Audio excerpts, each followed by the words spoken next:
Hey, it's Matt Gurney with Jen Gerson. This is the latest episode of the Line Podcast, recording it a day earlier than normal because we've got a long weekend. It is May the 16th, 2024. Lots coming up on the pod today. We are going to talk modernizing the CBC. We're going to talk the Pheonix Payroll system being modernized / junked. We're going to talk why I'm a little worried about something that just happened in Fredericton. We're also going to talk about why I think accountants are actually documenting, without realizing it, the collapse of civilization as we know it. All that and more on the latest episode of the Line Podcast.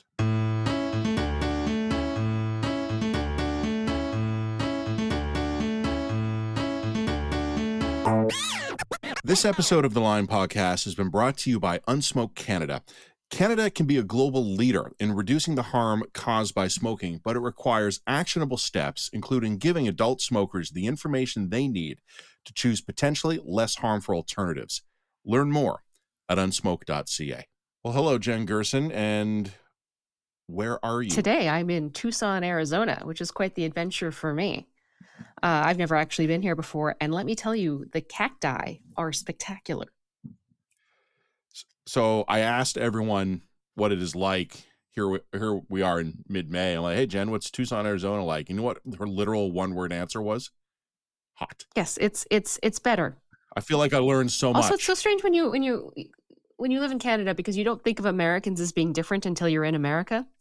And then all of a sudden you're surrounded by people who talk a little different and restaurants are just a little different. And you're like, it's kind of like walking into a strange parallel universe where everything mostly happened the same, but not quite.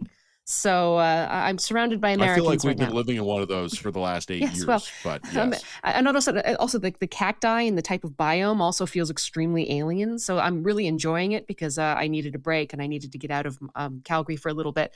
But it is interesting just how different sometimes it feels when you're down here. I think it also depends where you are in the States, because where I am in Toronto, if I go to Boston, New York, or Chicago, I feel pretty much at home.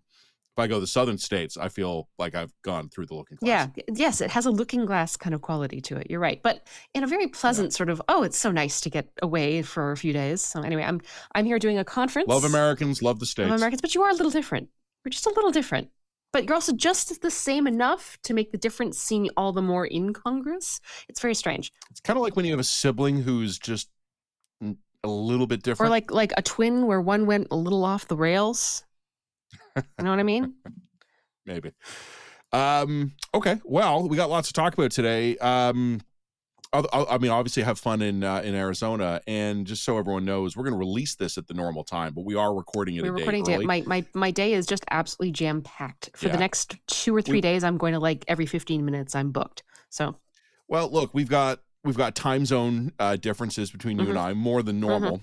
We've got your travel schedule, and I'm going to be honest, it's a long weekend. I want to start the long weekend as quick as possible. So I want to get into the podcast, but before we do that, let's obviously just take a minute here and remind everyone, coming up in about 3 weeks, we hope to see them in Edmonton. We're going to include the link in everywhere we publish this podcast. We will have the link so that you can find all the info about that. But hey, we're just excited to see you all there. I know tickets are moving fast, but there are still some available. So grab them now, and we will see you in Alberta's capital in about 3 weeks. So what do you want to start with? You want to start Pheonix? You want to start CBC? Do you want to start with why I think society's collapsing? Rock, paper, scissors. I think that you came in strong with a pretty heavy thesis. Let's start with the inevitable collapse of society as noted in actuarial tables and random acts of violence. Okay. So you're going to have to give me a minute here because I'm going to have to describe some local stuff here. Okay. Let's start from the beginning. But this will have a national resonance, but it starts very local to me. Right. Province of Ontario has legislation that requires every municipal government to publish on a regular basis estimates of the current physical condition of its physical infrastructure, roads, bridges, things like that. And also to identify backlogs in the so-called SOGR, the state of good repair.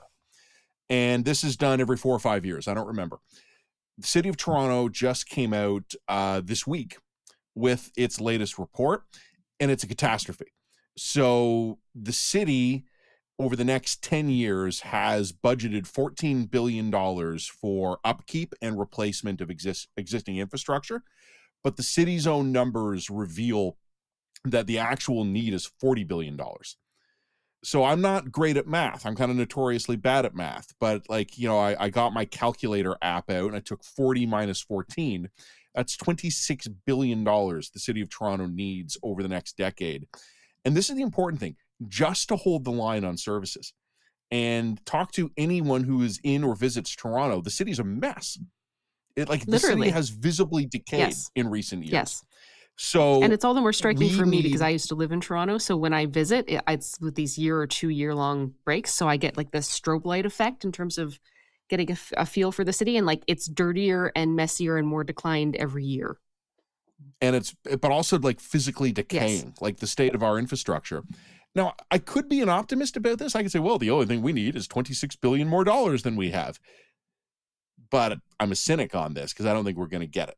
And this actually sent me down a rabbit hole. So I wrote a column about this for TVO this week. And in the written dispatch, I'll link to it because it covers off a lot of the basic information. But basically, we're $26 billion behind holding the line on our current decrepit state of services. And I began to look at... So basically, you need $26 more billion in order to maintain the current level of shit. Got it. Mm-hmm. Yeah. So we have a deficit of $26 billion over a decade to decline no further. Right. And I had this sense that it's easy to dump on Toronto on this, and Toronto deserves some of it. But I also had the sense that this is not a Toronto-specific problem. And it turns out Canadian municipalities in general are billions and billions and billions behind on just basic infrastructure and upkeep. The province of Ontario, where I lived, I was writing this for TVO, so I looked up Ontario's number, tens of billions of dollars behind on basic upkeep, also hundreds of billions of dollars behind on things we should have built but haven't. And the federal government actually doesn't own much infrastructure.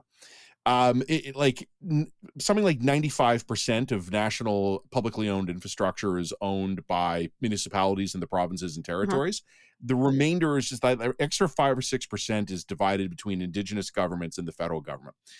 So federal infrastructure includes things like military facilities, Canada Post facilities, RCMP, border crossing, and some maritime assets, things like ports and locks and seaways and things. There is not a single stat available that quickly summarizes the federal infrastructure, but the biggest share of federal infrastructure spending is the Armed Forces National Defense. Oh, and that's going great. And they are notoriously bad. Yes. So extrapolate that out. The municipalities are falling behind and taking care of their shit. The provinces are falling behind and taking care of their shit, and the feds are falling behind and taking care of their shit.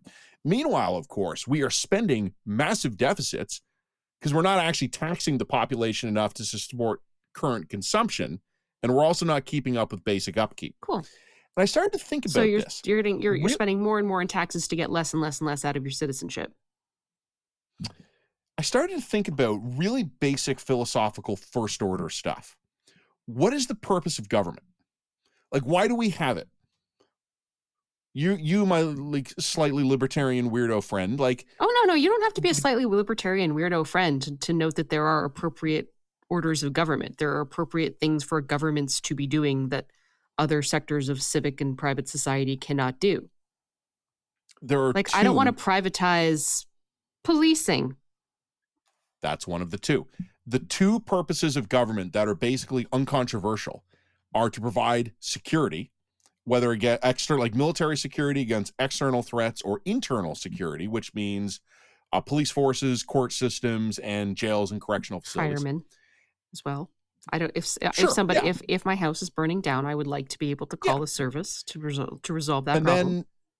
And then there's what I would call the civil infrastructure that allows commerce to take place on a reasonably level playing field. So that means things like roads, hydro grids, water, court systems to adjudicate contracts. Like, you need to have the functional sinews of a civil society that are neutral and available to all, so that everyone else can engage in economic commerce. And that's basically it. Economic commerce and also not mutual killings orgies. Stop threatening me with a good time. So basically, I don't security think we were talking about the same and kind of orgies, or were we? we might have been. We'll never know. Sign up for the late night edition of the Line podcast to get that question answered.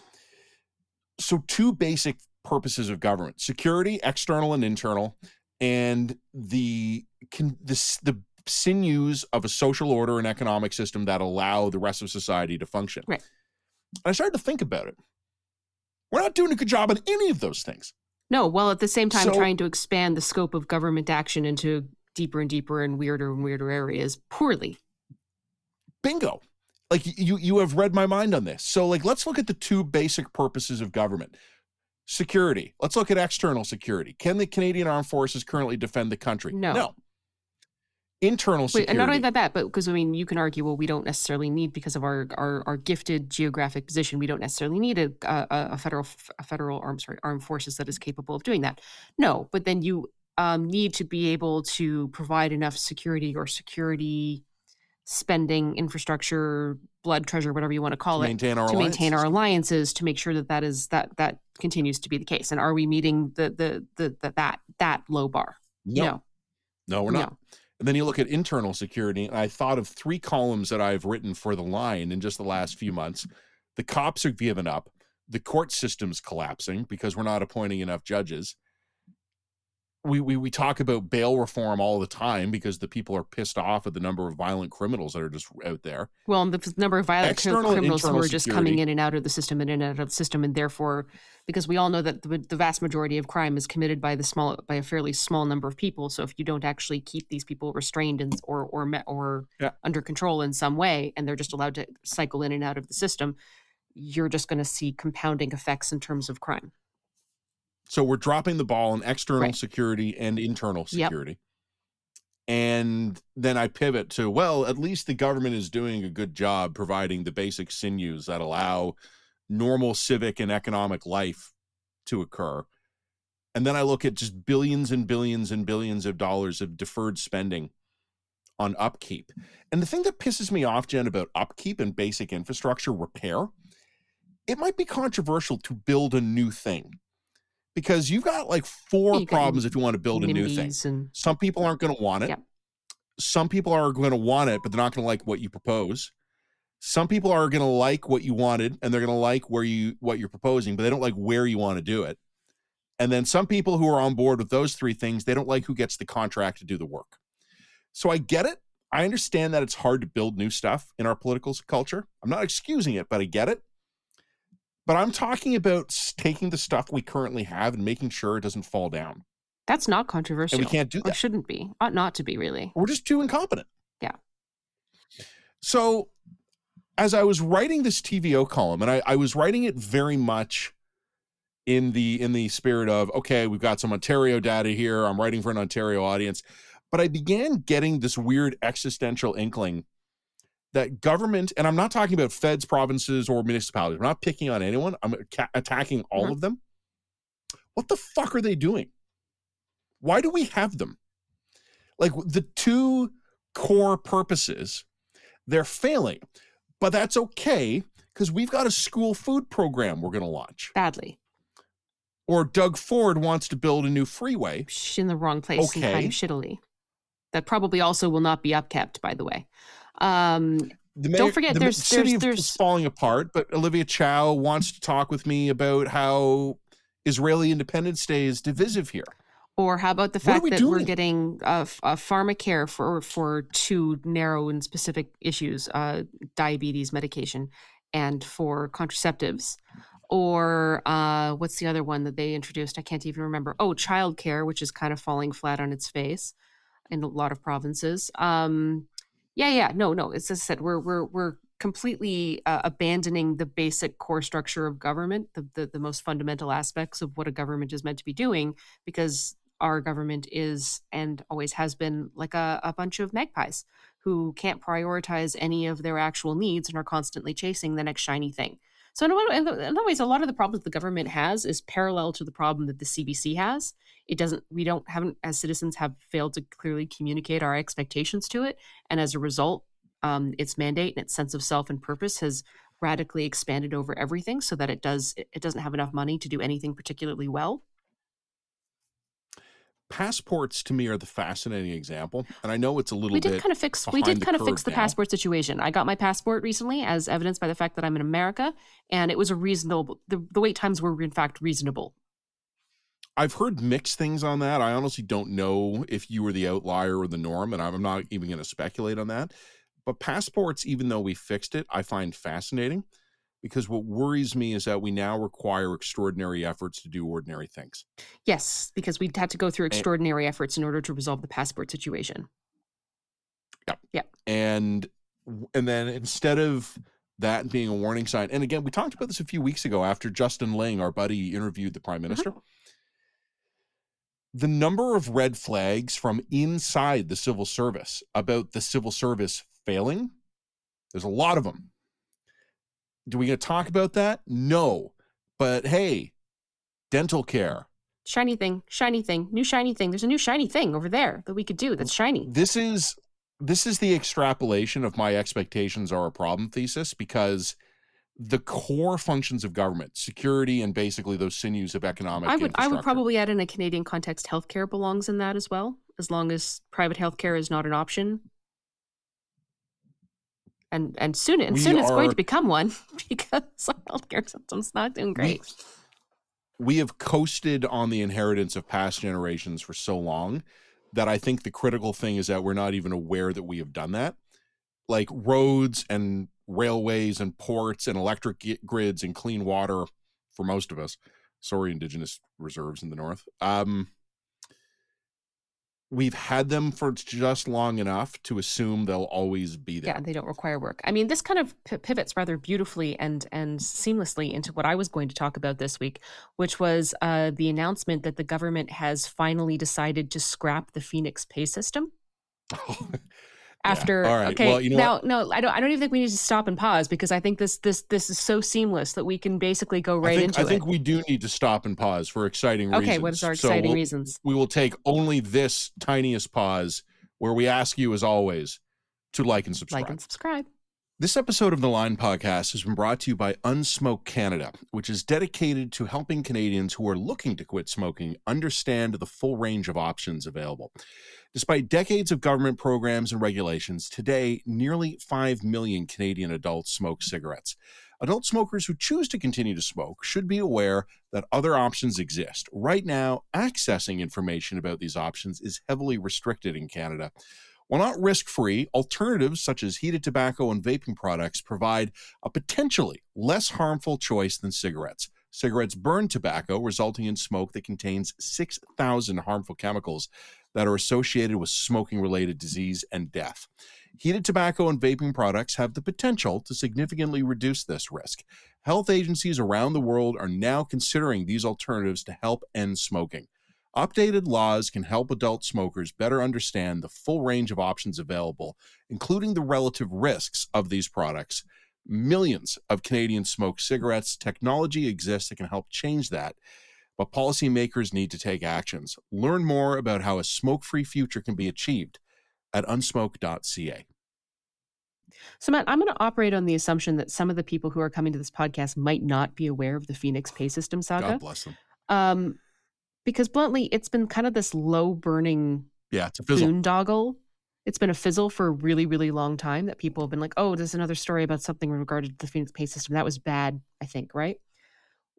What I think has been lost in the fact that this has gone on for so long is the fact that the Pheonix pay system might be the single greatest boondoggle in Canadian history. I think that we're willing to call it. And now that it's officially being scrapped and replaced with an off-the-shelf alternative, I think we can now officially declare it the one of the most impressive boondoggles in Canadian history.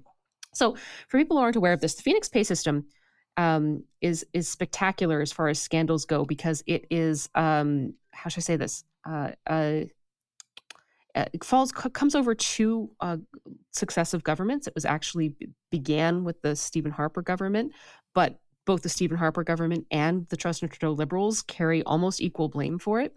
So I'm going to explain what this is. So the Pheonix pay system is the pay system that oversees the pay of about 300,000, I believe, federal employees. It's like the technical software that manages payroll. And back, I believe in 2008, the Harper government kind of came to power and said, holy shoot, our payroll system is absolutely antiquated and also highly decentralized. So there's a bunch of different departments that are each managing their own payroll system using this really, really old IT software. This obviously needs to be modernized for its own sake. And then also, we're hoping to centralize this. There's no reason why there's so many payroll employees. I mean, thousands of payroll employees. Why are there so many of them to manage essentially this? The money's coming from the same bank account. I mean, it's all coming from the federal government. So rather than do that, what we're going to do is we're going to modernize the software, and we're going to centralize the payroll system in, I believe it was in Manitoba. And they were going to put it in Manitoba, this new centralized pay system, to replace the long gun registry that they were scrapping. So a lot of federal employees that were employed with the long gun registry would then be able to apply for jobs with this new centralized payroll system. So then the idea was, look, we're probably able to drop a couple thousand payroll employees across all of our departments. It'll be modern, it will be faster, it will be better. So the intentions of this were correct. These were the correct intentions, as far as I'm concerned. The problem, as it so often does in this country, came about during execution, because the Harper government then went to like a sole source contract to create a payroll system through IBM. So again, sole source contract for IBM. There's your first problem. Then what happened is that IBM basically I can't even explain what went wrong exactly, because it's not exactly clear. It was just almost like a Yes Minister style comedy of errors. Just like an act of God. It's just like an act of just general incompetence of God. But essentially, like, the IBM started to blame the government for trying to outsource its training to these employees in Manitoba, who were overwhelmed and perhaps not particularly well qualified to handle this. But then the public sector union workers blamed IBM, saying, no, IBM's software and training mechanisms were inherently flawed. And they started to look at what had happened in Australia and saying, well, they had a similar type of payroll scandal, so clearly the problem was with the corporation. And then there was a lot of oversight issues and implementation issues that were carried over from the Harper government into the Trudeau government. So by the time the Trudeau government took over in 2015, there was a lot of people saying, well, wait a minute, this system is clearly buggy and it's not working correctly. You guys shouldn't further the rollout to the rest of the government departments, because we're having tons of problems in this one. But the federal Liberals decided, screw it, we're just going to roll out the payroll system to the rest of the federal government. And as a result, something like 80% of the federal government employees have now had problems at some point, either with underpayment, overpayment, or no payment. Nope. I knew a woman, Jen, who worked in Ottawa for the federal government who did not get paid for months. And everyone agreed she was owed the money, but it's just like, sorry, we don't know. The computer won't send it. We literally can't cut you the check.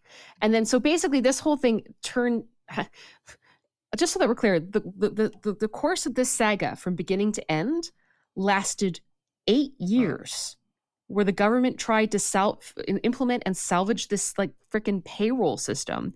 And it started from like a couple $1 million contract to IBM, and now at the end became a $300 million contract to IBM.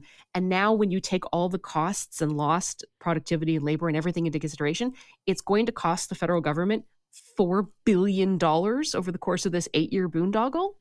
And then the best part of all of this is that when it started to realize that this thing was spiraling radically out of control and was buggy as hell, there were multiple reports done on the payroll system, including one by the Standing Committee on National Finance, who called it an international embarrassment back in 2008. So this is 6 years ago now.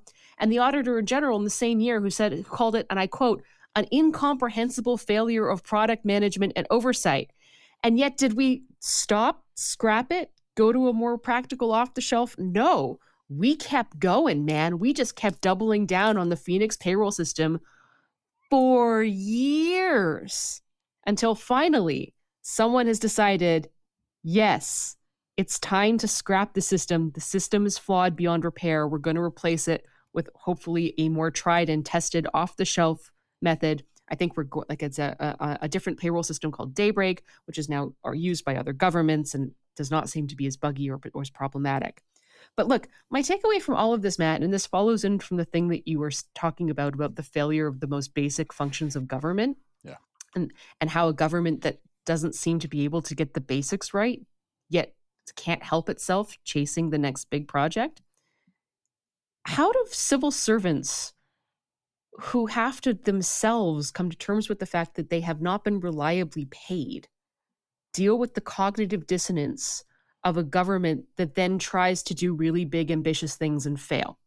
Like, it seems to me like if your personal experience with the government is that this government is literally too incompetent to do one of the most basic tasks of any most basic administrative tasks of any major organization, paying its employees, that government probably then can't be trusted to take on big projects.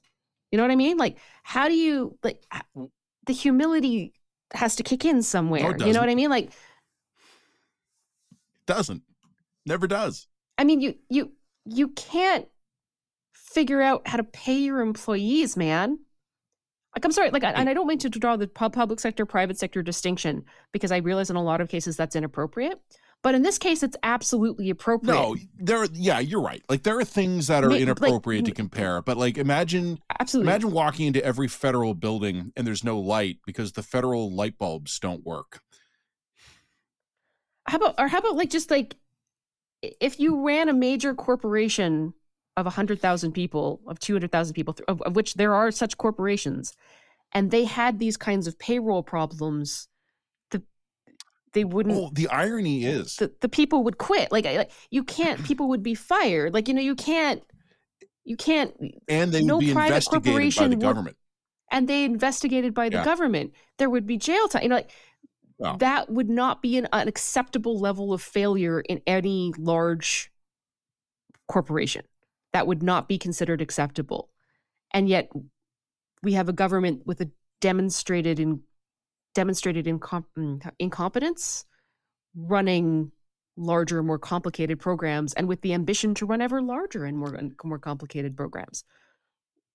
What's not getting through? Like, I don't know. One of my easiest little rhetorical quirks, tricks, I guess, better way of putting it, when I'm talking with people who believe that one level of government's doing a terrible job, but the other one's doing an amazing job, would be like, I've heard people say to me, oh, it's Doug Ford, he's ruining Ontario, we just need the feds to take this over. I'm like, yeah, sure, let's turn control of my healthcare over to the people who brought you Canadian Armed Forces procurement, the Pheonix Pay system, right? Or you can flip it around and it's like, oh, that shouldn't be at the federal jurisdiction, it should be the provincial jurisdiction. Oh yeah, the people who are running our healthcare system will take that over. I was talking about something. I just want a government that's going to focus on making sure it just runs right with things that I don't want a federal government or a provincial government or it taking on big ideas right now. I would like it to fix the basics first and get itself functional at those levels, and then maybe talk about, then it can get ambitious. You know what I mean? Well, like, I'm sorry, Jen, that's just outrageous. I'm sorry, I can't even begin to imagine letting you have that. Could we I just would like, maybe we could just make sure that basic crime and punishments resorted, and make sure that the courts are relatively well stacked with judges, and maybe our roads are in good repair, and maybe our healthcare system, like, I'm not talking like, hey, instant access to doctors at the ERs, but maybe like a 2-hour wait time should be norm, and maybe not more. Maybe we should get to family doctors. Maybe we should just figure out some of our zoning situations. Maybe just that kind of stuff, doing that well would be a good place to start before you start, trying to fix the internet or resolve hate. I mean, you start. No, the important thing is that better is always possible. But so's failure. Failure is always possible. I know. Anyway, I'm just. I look. You've said it well. I just think, like, look, I'd have more room for ambitious social projects, like really out there ambitious social projects, like pharmacare, daycare, trying really ambitious stuff with drug decriminalization and drug rehabilitation. I'd have a lot more room in my heart to consider and accept these government programs and these government ideas if a lot of the basics were there. If I had confidence that I could get a passport in good timing, and I had confidence that I could get a family doctor, and I had confidence that the roads weren't falling apart, and I had confidence like that my family wasn't going to get robbed, and I wasn't going to have to necessarily lose my car to a criminal. Like these are like, you know what I mean? Like if you have confidence in the basic competency of the Yeah. government around you, you're much more willing to say, okay, sure, we can try Yeah. that Having that taken moonshot care of all idea. this stuff, we are now ready to Right. try something new. Yeah, but I'm just saying that's not there right now. Just No, it's not. Two no. Anyway, comments I'm going to make. One of them is okay. what we did to the civil service, or I guess technically what the civil service did to itself, is exactly what the government has done to the Canadian military over the years. It's like, well, we need a new Mhm. gun. The British have it, the Americans have it, the French have it. Let's just go buy some of what they have. No. We need a made in Canada solution. Or Do we we though? will agree to buy the American, British, or the French gun, but we're going to have to change it a whole lot to Canadianize it to meet our standards. This is constant in military procurement. It's a big reason why military procurement is dysfunctional. And it is sad but amusing to see the federal government do it to itself and fail to learn any lessons. And like I said, that friend of mine who just was not paid for months and months, her mortgage payment was still being taken out of her bank account every 2 weeks. She had to go to her bank and be like, look, I'm a federal employee and I haven't been paid in 3 months. I haven't been laid off. And the bank was like, oh, don't worry. We know all about it. We'll work something out for you. So that was a problem. But the other thing is that you mentioned the long gun registry. I was working and I was working journalist when the Pheonix payroll system came out, but I wasn't covering it. Like it didn't seem like something that was going to become the debacle it did. But I do remember thinking when it all began to come apart that no one who had ever dealt with the long gun registry would be surprised by this because that thing was a disaster. There is No, something I think about Canada. We can't do IT. well, we also can't just do anything. I mean, the other thing that I would just point out, because I think we've been too nice to the civil service here, is that under Trudeau, this is something that does belong to him, is that I think the size of the civil service has reached absolutely record proportions. It's I think I don't have the numbers right to hand, but we've reached a fairly record number We've grown of it a civil lot, service plus all the hires. consultants. We've grown it a lot. Plus, you add all the consultants and all of this. Are we getting better value for that radical increase in the civil service? I mean, I've heard that the excuses for this is, well, yeah, plus inflation, plus population increase. The civil service, I believe, has grown at a much faster rate than is justified by population and rate increase. Okay, well, yeah, but Harper cut blah blah blah blah blah. Okay, fine, whatever. You can negotiate this down to the finest detail. But the point is, the civil service is larger than it's ever been.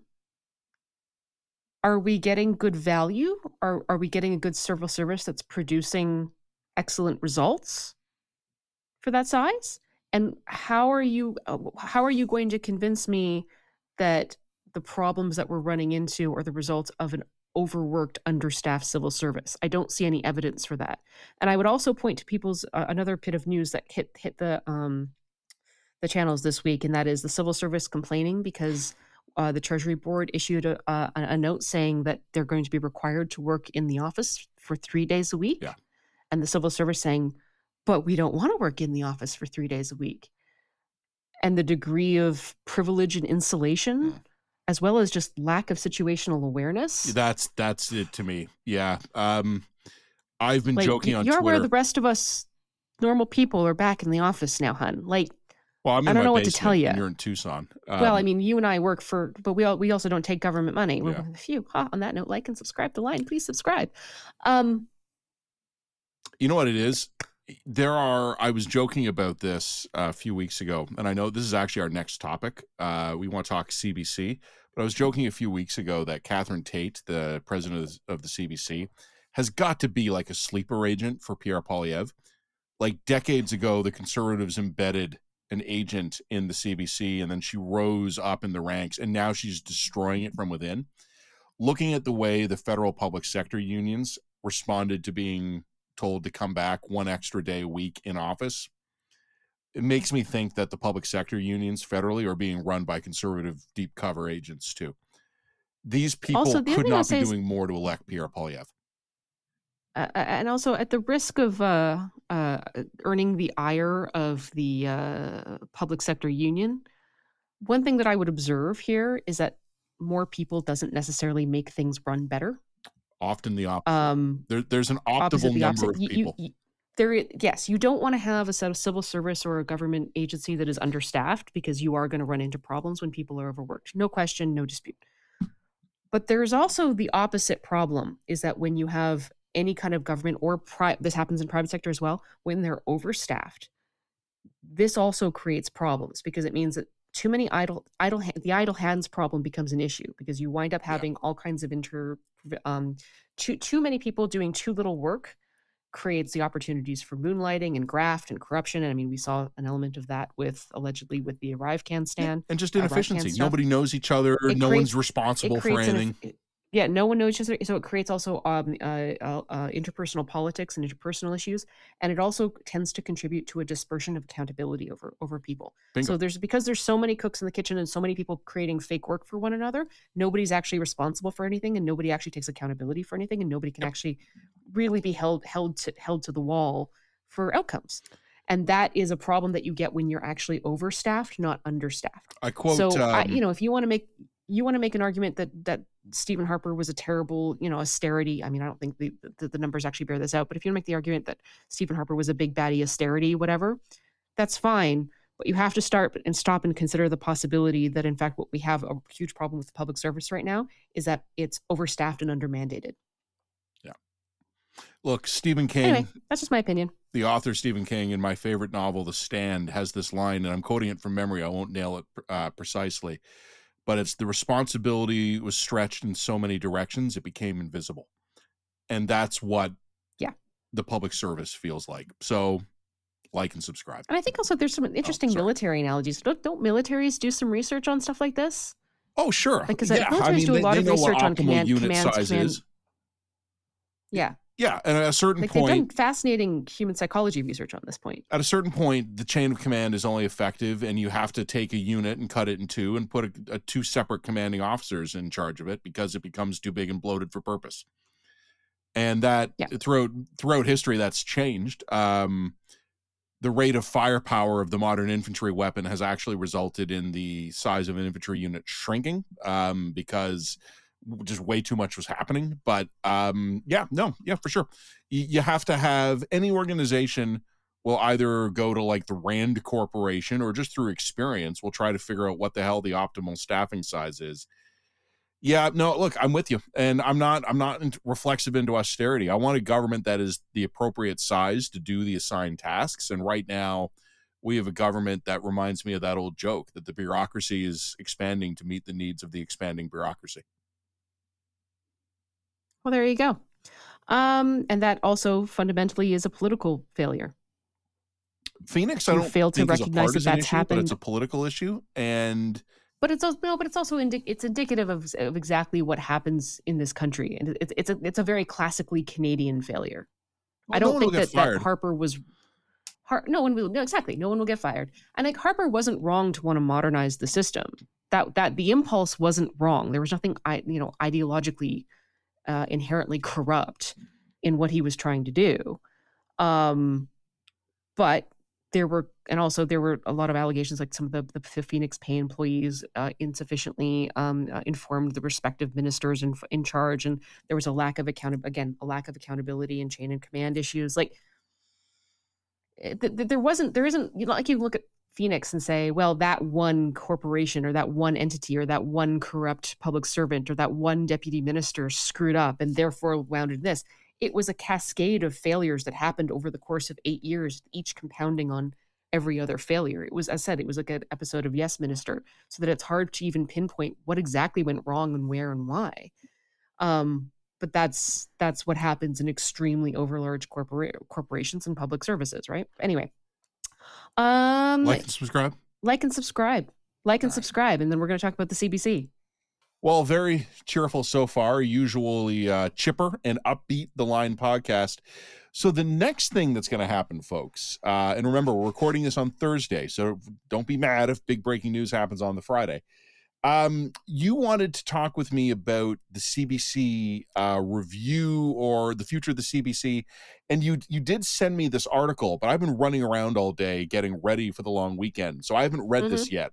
So you're going to have to explain to me. But then you started to get giddy because you want to surprise me with something, and I don't know what I'm walking into. I just want to see your reaction, especially on video. So basically, Heritage Minister Pascal Saint-Onge has put together, quote unquote, 7 multimedia experts to help advise her on CBC/Radio Canada's God. I know governance already this and is going funding. to be a disaster. Okay, shush. So basically, she notes that this is not necessarily a full mandate review, because she's sought public consultation on the CBC's mandate. Somehow, I'm sure. It's been very extensive and well-balanced in terms of its input, I have no doubt. However, this is really just a group of people to help with governance and funding suggestions.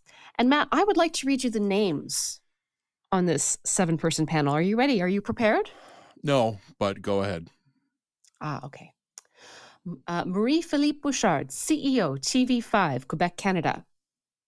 Jesse Wente, Chair of the Canada Council for the Arts, Founding Executive Director of the Indigenous Screen Office. Jennifer Maguire, Managing Director of Pink Triangle Press, also note former managing editor, or sorry, CBC former News, CBC News managing editor. Okay.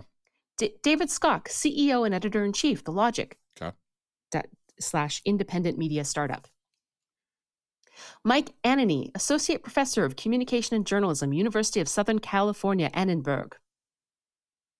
Locke Dow, Executive Director, DigiBC. Catalina Briceño, Professor, Université de Quebec à Montréal. That is the 7-person multimedia panel that will help the Heritage Minister create a future for the CBC. And I would also note that she appears to be looking to create some kind of mandate review, big picture look at the CBC ahead of the next election, I guess to either save the furniture or to fend off the Pierre Poilievre's defund the CBC efforts. Matt, your thoughts about that panel? The only one that surprised me was Skok. Oh, that's the one who surprised me the least. That one, to me, if you were to have asked me who would a Liberal Heritage Minister pick to do some kind of mandate review for the CBC, but it's not a full mandate review. It's a governance and funding review, whatever the hell that means. So I would have said a bunch of academics, an Indigenous representative, and a disproportionate weighting to Quebec. That would have been. That's about right. Yeah, that would have. So the only and then you throw David Skok of The Logic at me, and I'm like, oh, well, okay. So everything else is exactly what I would have expected. But it also, I mean, you and I have talked about this before, right? One of the things that I think this government has as a major problem is a lack of a red team function built into it, where there's no one on the inside who's going to be like, well, actually, maybe we shouldn't be doing that. This sounds like the kind of panel that is likely to conclude that the CBC is basically doing a great job. Yeah.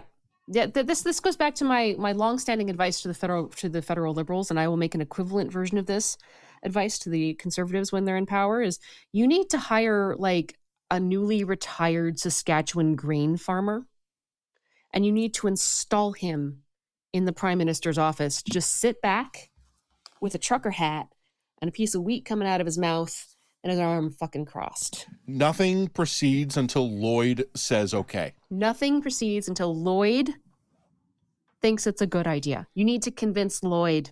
And Lloyd also needs to be able to listen to your plan and then explain it back to you in a way that is functionally accurate. Yes, that's right. And also, Lloyd gets replaced by Bob after an 18-month term. You know tops. what I mean? Honestly, Lloyd is not going to invest 18 months of his life in this. You're going to do this every 6 months at the most. You need to do this every 6 months. You need to have and they can only come from Saskatchewan.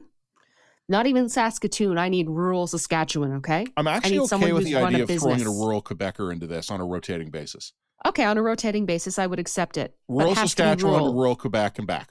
Yeah, we're talking like the northern counties here. You know what I'm saying? Mhm. Like this is the rural.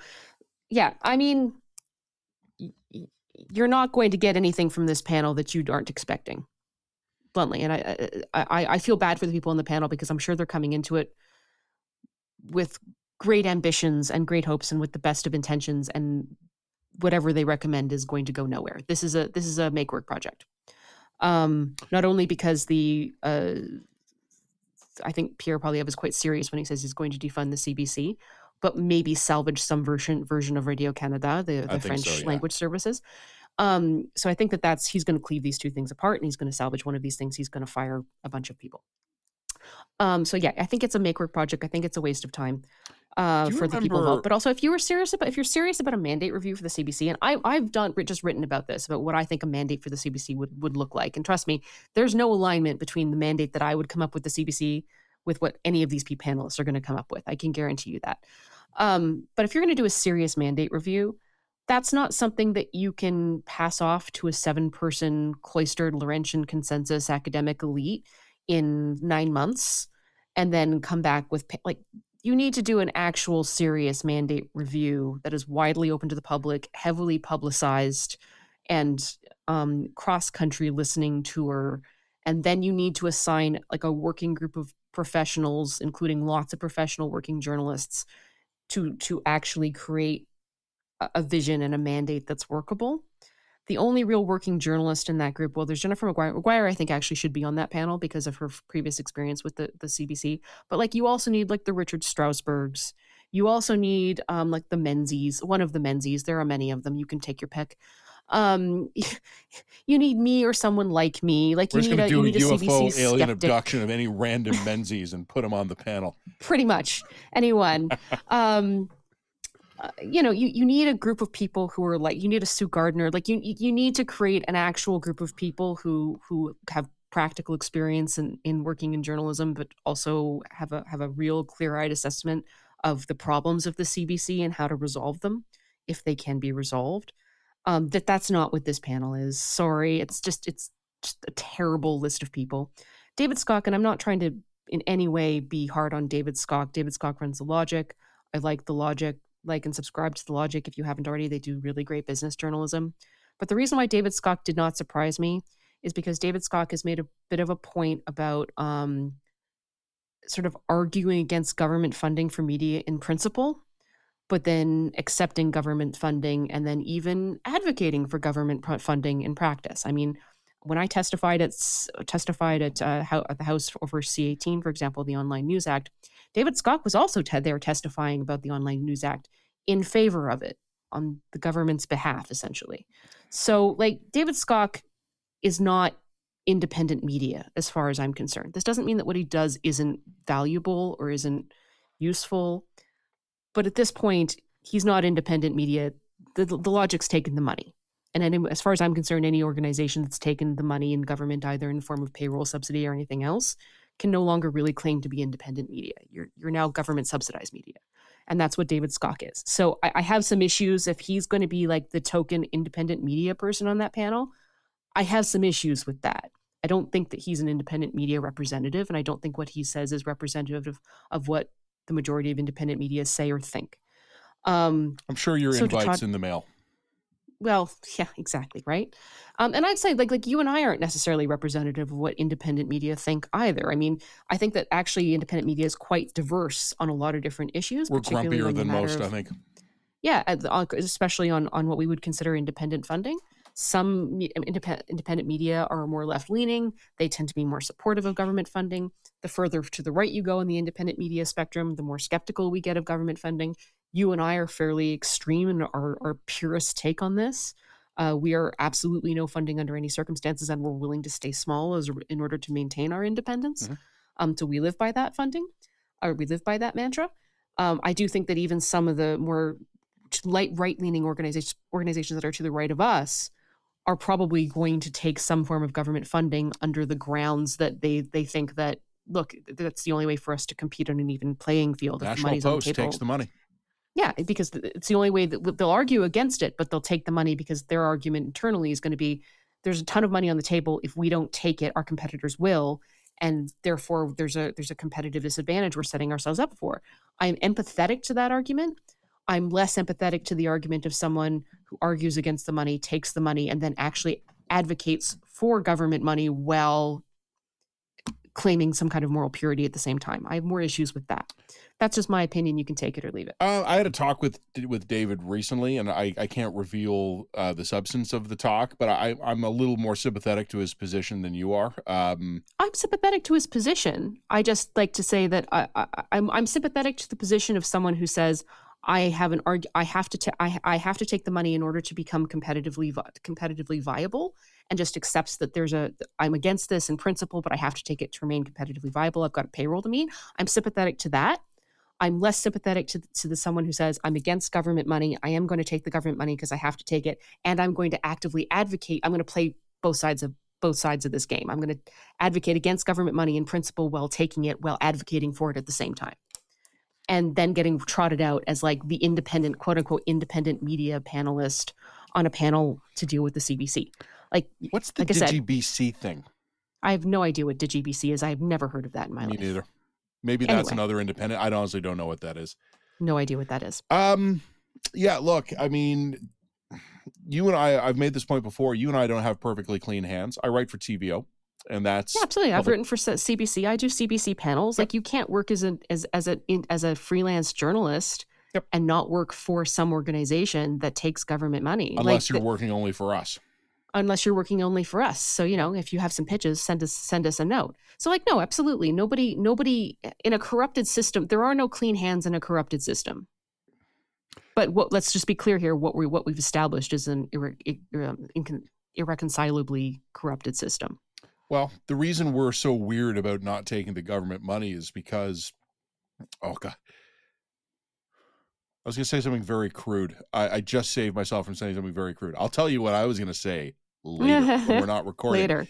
But I think there will be organizations that try to do this incrementally and find that they can't. And it is you and I, speaking for you here, but I know we've talked about this a lot.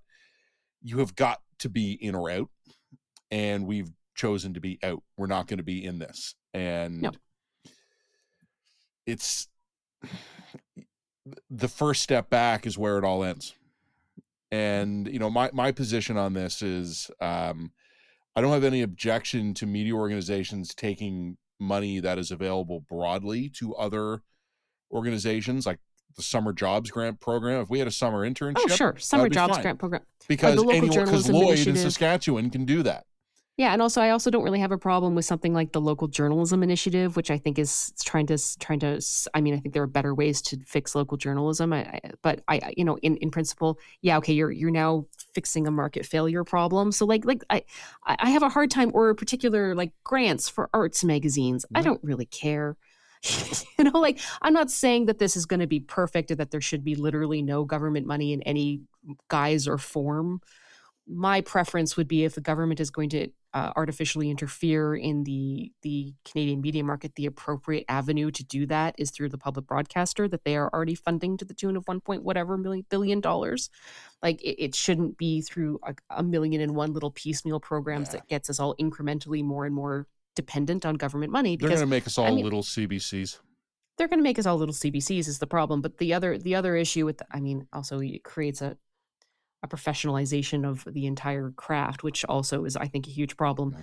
But the other issue I think that we've decided is that this is a bad business move. It's really bad business to try and predicate your growth strategy and your growth plan on a revenue stream that basically disappears the second there's a new government in power. It's just what it is. Yep. So, I don't know what to tell you, but, I think that a lot of these people are going to realize that a conservative government is not going to be sympathetic to its pleas for government money, and they're going to have to rethink their business strategy going forward. But then, you know what? They'll hardly be unique in that. On that note, like and subscribe to Line. And subscribe. Send us your money, because we won't take your taxes by stealth. Well, look, we're getting tight on time, and I know you got to go roam the Arizona desert. I want to flag something for you that happened after you left Canada. It actually happened a few weeks ago, but it's only actually getting a lot of publicity now. Hmm. A couple weeks ago, and I've seen her identified in different ways, and I'm not honestly sure yet. I've seen her identified as Jewish, and I've seen her identified as Israeli, and I'm not sure which one Hmm. it was. But an Israeli student or a Jewish student, depending, at a high school in Fredericton, New Brunswick, was beaten. And this was captured on film because that's what students apparently do these days when there's a fight, they record it. And the family, apparently, according to reports, had been saying for some time that their daughter had been being targeted since October 7th by increasingly threatening harassment. And the school is not saying anything because this is an internal disciplinary matter. The Fredericton police, I guess they got bombarded with questions. They have a statement out saying that it's an ongoing investigation. We can't comment. Typical Canadian cop talk. Look, I think the listeners and the viewers know I'm not Jewish. Gurney is not a Jewish name. But I think most of them would know by now that I'm reasonably well plugged into the Jewish community, particularly in Toronto. I'm offering this as an observation, not as a commentary, as an observation. Since October 7th, there have been a few incidents that have sent ripples throughout my network. This is probably the biggest one because this is a kid at school being attacked, and it appears, and I'm phrasing this, Jen, as you know, very legally carefully, but it appears that individuals and institutions who are responsible for preserving a safe educational environment and also responsible for this young woman's safety did not take the issue seriously. And I'm being as careful with that as our lawyers would want us to be. And I want to learn more. This was a viral video on social media. I believe the National Post wrote a story about it. The Canadian Jewish News, I think, has written a story about it. And it is now starting to actually get some attention. Reminder to listeners and viewers, we are recording this a day earlier than normal. So maybe by Friday, we've got a lot of big developments on this one. But I'm just offering this as an observation. The ripples this sent through my networks was probably the most intense since October 7th. Maybe comparable to when Mount Sinai Hospital in Toronto had a protest in front of it. So can I offer a word of caution on this stuff? Always. Because I understand, especially with the Jewish community, that there's a lot of fear and there's a lot of concern around anti-Semitism. And I think that a lot of that fear and concern is entirely well justified, and no part of me wishes to undermine that in any way. The only caution that I will offer here is that we have seen, particularly in the United States, incidents of high-profile deaths, beatings, uh, terrible things happening to kids in schools that then get assigned to a kind of culture Yeah. war Yeah. framework. And then we have also then later found out, as more details have come out, that in fact it really was like somebody was beaten up because of their, There was the personal girl. context. It was a personal context. It was like, this girl stole my boyfriend, or like, what, you know what I mean? Like, it turns out to be not a reflection of the adults' culture war insecurities, and it turns out to be a whole other set of problems that was happening interpersonally at the school. And so there's a tendency for us as adults to project our own pathologies and our own concerns and our own fears onto stuff that we see happening with kids and in schools. And that may be the case here. It may be the case that this kid was assaulted horribly because she was Jewish, and if so, God, I'm so sorry. Like the heart. I mean, I'm sorry. No matter what reason she was beaten up, but if that one is the case, I can that's absolutely legitimate to be heightened, have a heightened concern about it. However, I just have seen these stories go pear shaped too often in the United States to not Caution is say warranted. caution is warranted here. Always. We don't have all the details about why this happened and who this happened to and the rest, and we may find that as more details come out, that the motivations are not what we fear they are right now. I always am on the side of caution. I offer this again as an observation, not as analysis or commentary.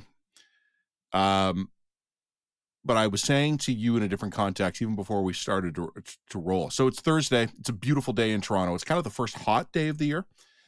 And I was out running errands, and traffic is bad in the city. People are out there. It should be a beautiful, relaxing summer day. Toronto felt absolutely miserable to me today. People are snapping at each other, fighting and shouting over parking spaces, flipping each other off on the roads. I don't know what it's like in Calgary. I was just visiting there briefly, as you know, for like a day. I didn't really get a chance to get a mood, but I think parts of this country feel like a pressure cooker. And I had a really interesting talk with friends how do I phrase this? With insight into government. And I think there's a real reluctance on government to do anything in these ongoing protests, lest they throw a match into a big pile of dynamite. Mm-hmm. And I don't think that's an idle concern. I do think we are in a place, and I've been worried for months that we're only one idiotic act away from something bad. I'm going to wait and see what happens in Fredericton. The police have said they're investigating. Maybe the school will make some comment. I don't know. But as an observation, the reaction to this one was visceral in a way I have not seen in a few months. So I want a nice, long, calm summer. I think we've all earned it. We've had a weird 5 years. We've all earned it. On that note, guys, just so a note, we are not going to be doing a written dispatch this week just because I'm traveling and Matt's completely fried. So we're skipping the written dispatch this week. Yeah, because we need a break. We need a break. But we'll be back next week. And so keep in touch and like and subscribe to Line. And at that note, I have to go. Bye-bye. Bye-bye. Like and subscribe. Today's podcast was brought to you by Unsmoke Canada. Now is the time to modernize Canadian laws so that adult smokers have information and access to better alternatives. By doing so, we can create lasting change. Learn more at Unsmoke.ca.